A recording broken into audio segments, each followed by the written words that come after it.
This podcast series contains discussion of historical violence, racism, and sexual assault. Listener discretion is advised. On the last day of Willie Leiphardt's life, he woke up in a cell in the Lexington County Jail.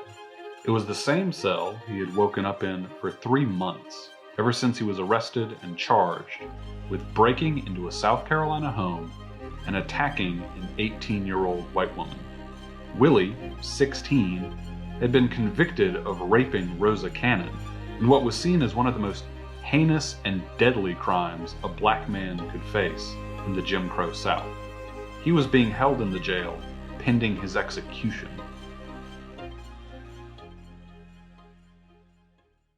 But on the morning of May 5th, 1890, Willie Leiphardt might have awoken with a sense of hope. His case was on an appeal to the governor. Evidence that gave Willie a solid alibi and letters that cast doubt on the legitimacy of Rosa Cannon's accusation had reached the desk of South Carolina Governor John Richardson. His scheduled April execution date had already come and gone. His attorney, George Graham, was even talking about having Willie moved out of Lexington to the state capital of Columbia, a dozen miles away, in expectation that Willie would be granted a new trial. It was a stunning turn of events for a black man facing such an accusation in the South at the time. But in the end, it wasn't a turn that would be completed. Because Willie would not get a new trial, he would not be freed on appeal. By the end of that day, in early May, Willie Leiphardt would be dead from a violent lynching. I'm Bristow Marchant, a reporter for the state newspaper in Columbia, South Carolina. And this is The Wrong Walk Home, the lynching of Willie Leiphardt, a podcast from McClatchy and the state about the improbable turns in the case of an historic injustice. We followed those twists and turns in the first 4 episodes of this series. Now they reach a climax. Willie is on the verge of a major breakthrough that could see him go free. And there are important people in Lexington, South Carolina, who will do everything they can to ensure that never happens.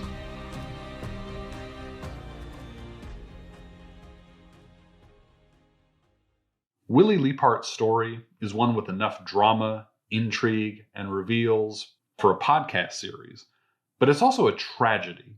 A young man who hadn't even started his life had it ripped away by a criminal justice system that needed a scapegoat.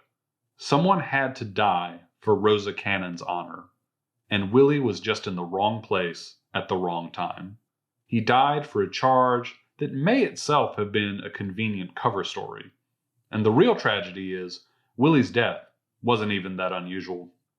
The Equal Justice Initiative, a nonprofit civil rights group, collected information on all known lynchings in the United States to create the National Memorial for Peace and Justice in Montgomery, Alabama. The memorial opened in 2018 to recognize and honor the estimated 4,000 victims of lynching between 1877 and 1950.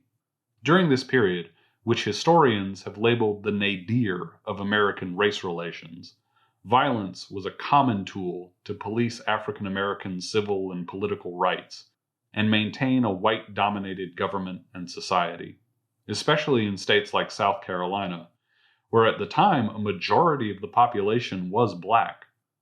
When historian Michael Burgess went to research Willie's case using the Equal Justice Initiative's records, he didn't just stop with Willie. He found 9 other lynchings in Lexington County. But unfortunately, we can't fully review those other cases, because other than the fact that lynching happened, history hasn't handed down any other details about those people, their lives, or what led to their brutal deaths. His is the only one where we definitively know where it happened, when it happened. We know some of the participants in the lynching. The lynching itself took place within the Lexington County Jail at the time, which is at a major intersection in the town of Lexington. The other 9, you don't know where they happened. You know very little about the assailants, and in some cases you know nothing about the assailants other than a brief mention in the local newspaper that so-and-so was lynched. But with Willie Liepart, because there was an arrest for a crime he allegedly committed, there was a trial, there would then be an effort for him to receive a second trial based on new evidence. And because the lynching took place in the middle of downtown Lexington, we have an enormous both anecdotal and archival record of everything that happens in the spring of 1890. So when you think about those elements, it makes for a really unique and unusual story that flies against the typical lynching that occurs hundreds, if not thousands of times across the South during this time period. But for a while in the spring of 1890, it looked like Willie might actually be able to avoid the fate of what was essentially a legalized lynching. Local attorney George Graham had secured witnesses for Willie's appeal who could give him an alibi for the time the alleged attack occurred. Several people say they saw Willie a mile away that night at a church service. He wasn't alone long enough to make the trip to the Corley house in Lexington and back to the church in time while traveling on foot. Graham also got U.S. Marshal W.J. Miller to gather information from Rosa's family, who did not seem very supportive of her during Willie's trial. Miller got an affidavit from Rosa's older brother Charlie, claiming Rosa told him she wasn't raped, and Miller even obtained a letter Rosa wrote to her mother, in which she says she wasn't sure if Willie was the man who attacked her. That was enough to get Willie a reprieve. His execution was postponed. It looked like the legal process in 19th century South Carolina might actually work in Willie's favor. And that was when powerful actors in the Lexington community decided they couldn't let that happen. In our last episode, we introduced Lexington businessman F.C. Kaufman, who lived near the Corley home where Rosa was allegedly attacked. He also was one of the first people to arrive at the house that night back in January, after Rosa's younger brother Owen ran for help. Kaufman was one of the prosecution's key witnesses at Willie's February trial, where Willie was sentenced to death.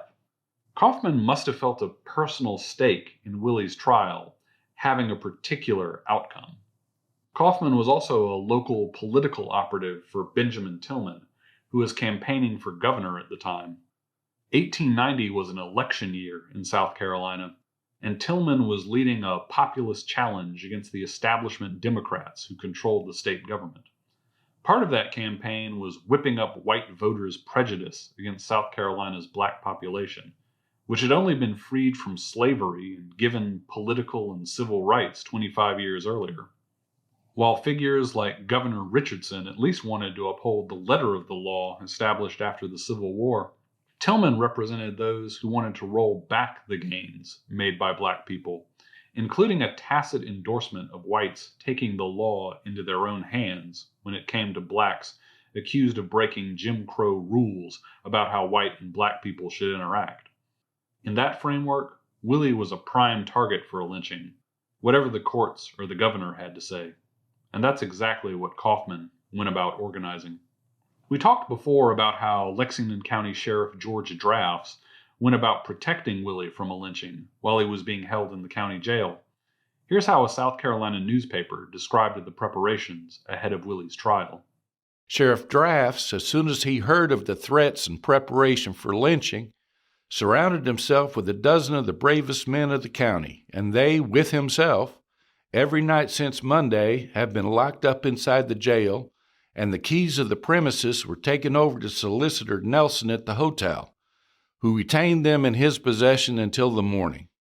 After the trial, that kind of precaution seems to have been scaled back. On the night of May 5th, there were maybe 6 people in the jail that night, including Sheriff Drafts, who with his wife and 2 children were staying in a small living area near the jail entrance. Draft was sleeping downstairs near the door while the children slept upstairs.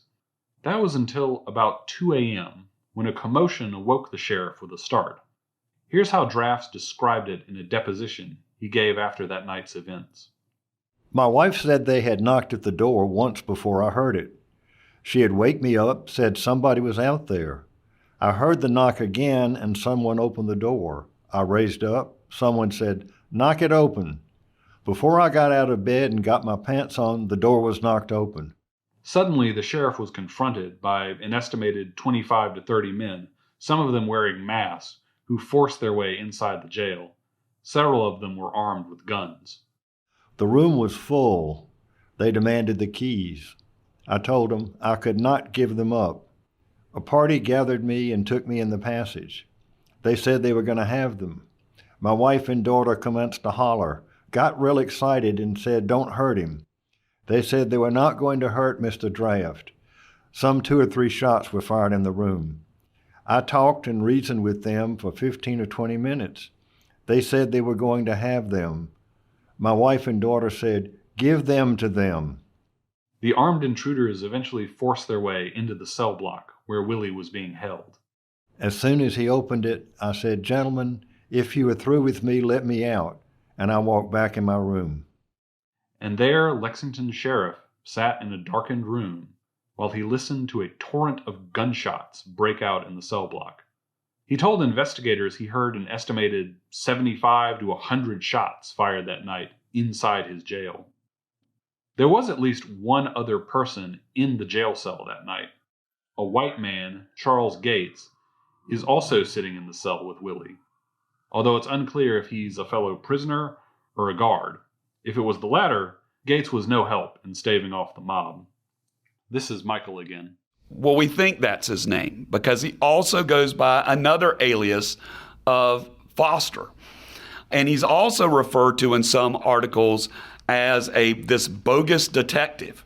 We don't know who he is, but we do know on the night of May 4th, he is a white man in the same cell with Willie. And at 2 a.m., Willie wakes him up and says, "Charlie, they're after me," because he can hear the mob. In fact, the mob is loud. They are not being secretive about this. Dr. Leapart, who lives a mile away, said he could hear the mob from his house. And so as this mob figures out the lock, and it takes them some time to figure out how to get in, they get in and they try to bring Willie out of the cell. But Willie has grabbed Charlie Gates, if that is his name, and are using this as a human shield. Gates says, "For God's sakes, let me out of here unless you want to kill 2 men." And eventually, Gates is able to break loose of Leapart and dive into a neighboring cell. At that point, there are 30 or 40 people in the cell block, armed with rifles and shotguns and whatnot. But they want to take Leapart out of the cell, out of the jail, drag him across town to modern-day Hendricks Street, and lynch him in the front yard of George Graham. Graham is not going to be home. That as the rumors begin to perpetuate in the afternoon of the previous day, May 4th, that a mob was gathering, he and W.J. Miller jump a train to go to Columbia to try to get help. But that is their goal. But instead of Willie going willingly to his death, a total melee ensues as the lynch mob attempts to enter Willie's small cell. Here's how the lynching was described at the time by the Greenville News. The mob forced themselves in the cell corridor and poured volley after volley in the cell with little effect, Leapart keeping in a corner at the entrance. 3 lamps were brought, and he shivered them to pieces with a stick. 5 men successively attempted to enter the cell and were cracked over their heads. After several hundred shots had been fired, a bullet struck Leapart in the head, hurling him to the floor. He was then dragged out, and 16 balls from a Winchester were fired into him. The intention was to hang him in Graham's yard, but the mob had to kill him just to get him out of the cell. Willie Leapart's going to make that impossible. Every time they try to breach the cell to grab Willie, he hit them with sticks, he broke their lamps, he clocked a couple on the head. I mean, as a 16-year-old boy, he's fighting for his life. At that point, they give up on getting him out of the cell, and according to Charlie Gates, they fire 200 shots into the cell, thus leading to the condition of the body that Dr. Leapart found afterwards, where he was shot. Dr. Ellie Leapart, no relation to Willie, was the Lexington County coroner who examined Willie's body after he was killed. He was a white man, and although no relation to Willie, it was not uncommon then, or even today, to find white and black families with the same last name living side by side. It's just another legacy of slavery. Dr. Leapart reported what he saw in another deposition. I found him lying in the Lexington County Jail, flat on his back, dead. I found a great many pistol wounds on him. One ball an inch and a half below, a little to the left of the left nipple. Another about an inch above, a little behind the left nipple, and his head shot all to pieces. Skull was bursted all up. Other wounds were about his legs. He was shot pretty well near all over. And at that point, they leave the body, they leave the cell block. But the next morning, as daylight breaks, F.C. Kaufman is seen around Main Street, Lexington, in a bloody shirt, bragging about having shot Willie Leapart. I mean, he's proud of it, as well as some of the other mob leaders.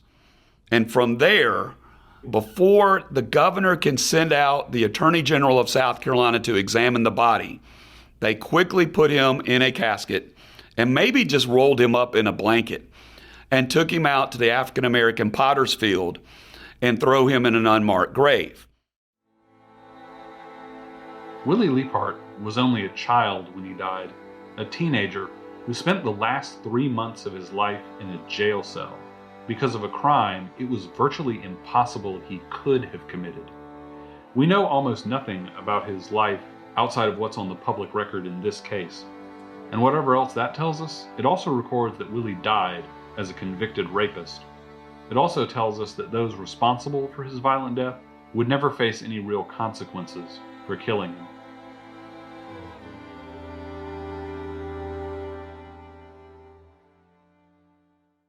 Willie wasn't hanged, which is what most people imagine when they hear the word lynching. But that's not what the word means. A lynching is what happens when anyone is publicly killed by a mob, outside the law and without due process. And Willie's killing definitely qualifies.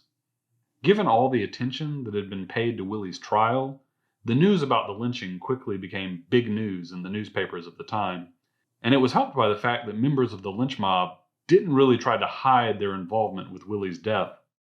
The lynching party numbered about 100. Some were from the country and some from town. Its members make no effort to conceal their identity and openly acknowledge and discuss the matter on the streets. The matter is very coolly discussed here. The situation is marked by a total absence of excitement. The lynchers seem perfectly willing to take the consequences of their act. And as for Charlie Gates, the mysterious man who was in the cell with Willie that night, we don't really know what happened to him. A reporter will later identify him as a federal port official out of Charleston. It seems that he was placed in there as some added protection for Leapart. He's not a local. He's not recognized by anybody, and it's only because a reporter from out of state had recognized him from entering the port of Charleston is the name given Foster. So, and then he disappears. We have no idea what happens to Charlie Gates / bogus detective Foster. But certainly there was some effort to protect him.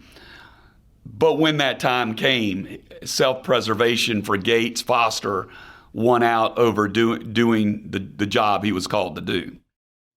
Jennifer Dixon McKnight, a professor of African American history at Winthrop University in Rock Hill, South Carolina, has taught about the prevalence of lynching during this time period in the American South.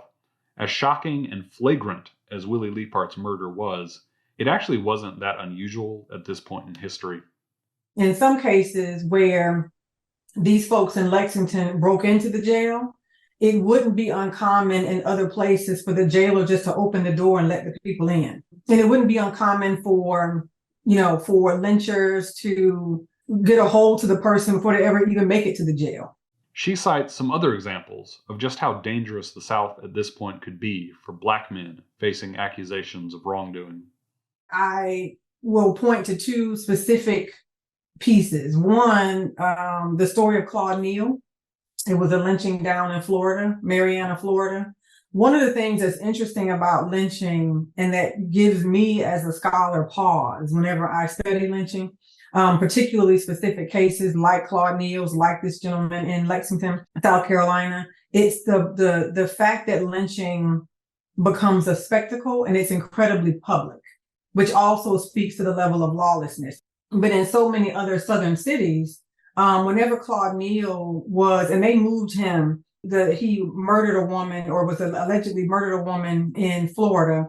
They took him to jail, and I think they moved him at least twice, but he ended up in jail somewhere in Alabama because every time they took him to a jail, a lynch mob formed, right? So the lynch mob got him from the jail in Alabama and brought him back to Florida. But what's interesting about Claude Neal's case or his experience is that I believe it was 15 different local newspapers reported on that lynching, on the progress of the lynch mob, right? As if they're just moving around, like kind of almost following him from jail to jail. Exactly. And they're reporting on their journey, getting him back to Florida. They also announce his lynching in local newspapers. He is lynched out in the woods right outside of Marianna, Florida. But once he's dead, they hang his body at the courthouse square in Marianna, Florida. Involvement of people as prominent in the community as F.C. Kaufman was also not unusual. In many cases, lynch mobs could be organized and led by local leaders and otherwise respectable people in town. You're talking about, and a part of this lynch mob are local law enforcement. And so there's a lawlessness that goes along with it. So for a lot of lynchings and people who perpetrated the lynchings, there is a sort of above the law sense of themselves in those moments because most of them weren't indicted. Most of them weren't charged. Most of them didn't have to go to trial. And you have a number of those instances where the people who were involved were actually local officials and local law enforcement. So if local law enforcement is perpetrating, then who's supposed to protect and serve? And so I think that lynching itself defies our very understanding of the nation's legal system. Seth Stoughton, a law professor at the University of South Carolina, studies how race intersects with law enforcement. He says lynch mobs are not always a rampaging, out-of-control, wild group of people overcome with emotion that many envision. Instead, lynching was often a much more calculated act. And when we say mob, it's worth pointing out that without kind of really direct historical evidence, it's difficult to identify what we mean by mob. But sometimes in our heads, we have this idea of like people with torches and pitchforks, right? Like an out of control Frankenstein monster hunting mob. Often that wasn't the case. So there's one case out of Maryland in the same era where a mob went to a jail and they forced the release of that person to the lynch mob, and they were going to string the lynching victim up on a tree.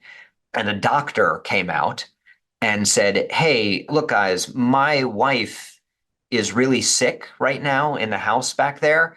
And I'm worried that if you do this here, it's going to upset her. Would you mind relocating?" And they did, which is not the way that you think that story is going to go, right? Like, oh, hey, he'll talk them down. No, he's just like, hey, would you go to a different tree so that my wife doesn't have to look at this? That doesn't suggest it's like an out of control, blood-hungry mob. That suggests that it's a mob that is at least in part amenable to certain types of discussion about what they're doing. Lynching was such a normal activity in some communities that people not only didn't try to hide their involvement with lynch mobs, but they actively promoted their involvement in photographs that they would share widely with their friends and family. And this is like one of the first times we see lynching postcards, right? And this is how sanctioned, how prevalent and how legally sanctioned lynching is, right? And how acceptable, how normalized it is. So we have people who have developed lynching postcards and they are mailing them to family members, pictures of people hanging from bridges and hanging from trees and burnt bodies and, people gathering around dead bodies, lynch bodies and taking pictures. In a lot of ways, America is a different country now than it was then. But in some ways it isn't. In 2020, protest broke out around the world after 4 Minneapolis police officers killed George Floyd during an arrest. What's his name? George Floyd! What's his name? George Floyd! What's his name? George Floyd! I can't breathe! I can't breathe! He can't breathe! He can't breathe! He can't breathe! The police were called because Floyd was suspected of using a counterfeit $20 bill in a grocery store. He was handcuffed, forced to the ground, and then police officer Derek Chauvin kneeled on Floyd's neck for nearly 9 minutes, even as bystanders filmed the whole thing. All 4 officers were convicted in Floyd's death. Chauvin received the most severe sentence of more than 22 years in prison. There have been references to what happened with George Floyd as a lynching, a public lynching, right? In 2020, on the streets, carried out by local law enforcement, which the reality is that's not uncommon for our country. We've had public lynchings carried out by local law enforcement. That's a part of the African American experience. It is not a stretch to connect what happened to Claude Neal in, I believe it was 1930s, early 30s in Florida, to what happened to George Floyd in 2020. And that's unfortunate, but that's very much a part of our reality.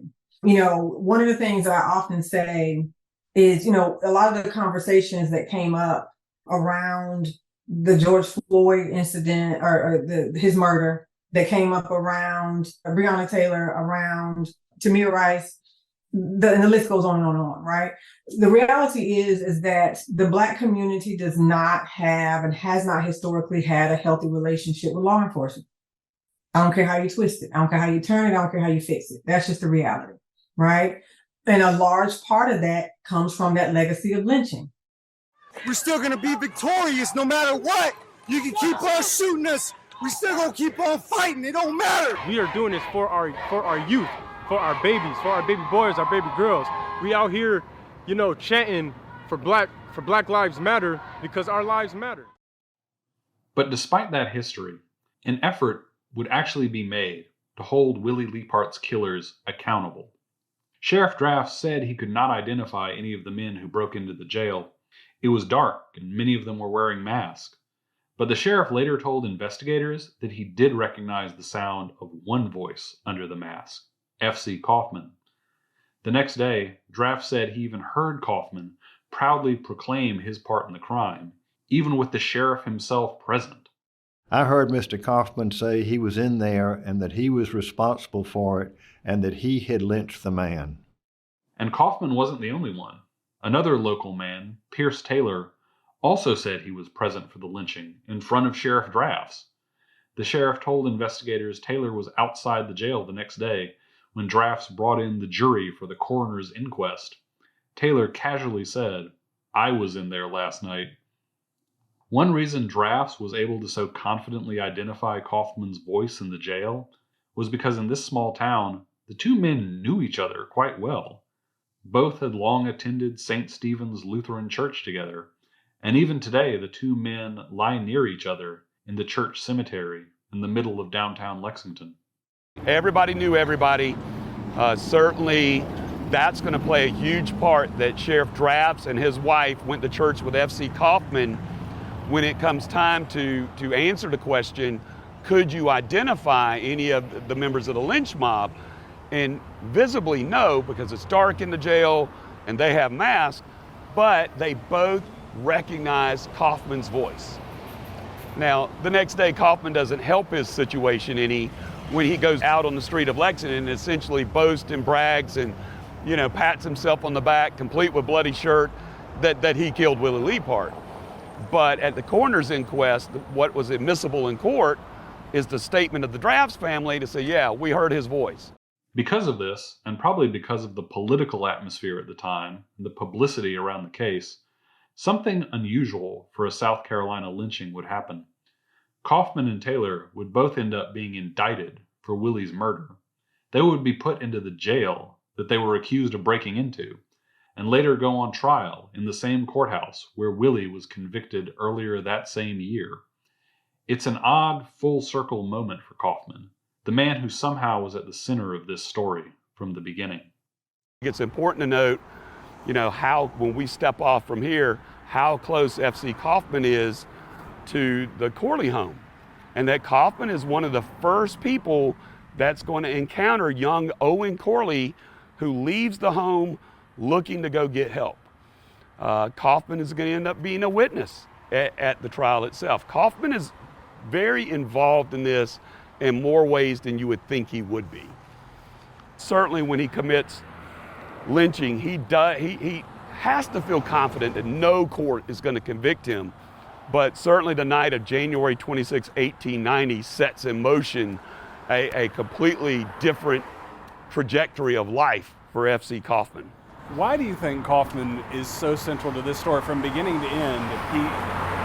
He's there the night it happens, and then he just kind of makes himself a bit of a central character in this story. You know, again, I think he is living out the rhetoric of the Tillman campaign, where, and it's not as easy to say, oh, well, Tillman advocated lynching. Tillman was opposed to mobs and lynchings, except when the honor of a white woman was involved.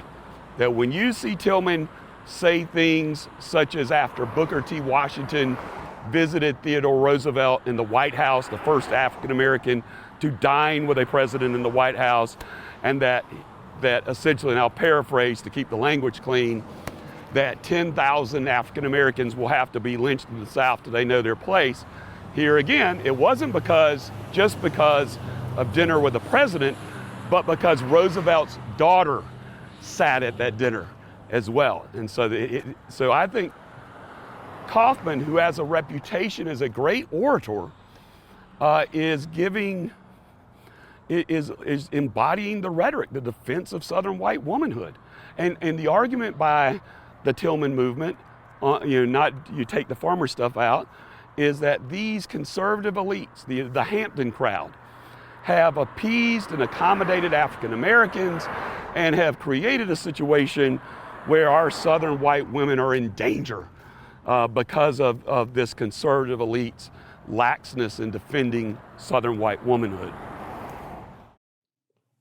The state of South Carolina failed to do justice by Willie Liepart in life. It couldn't give him a fair trial, it couldn't give his case a complete review, and it couldn't protect him from being lynched.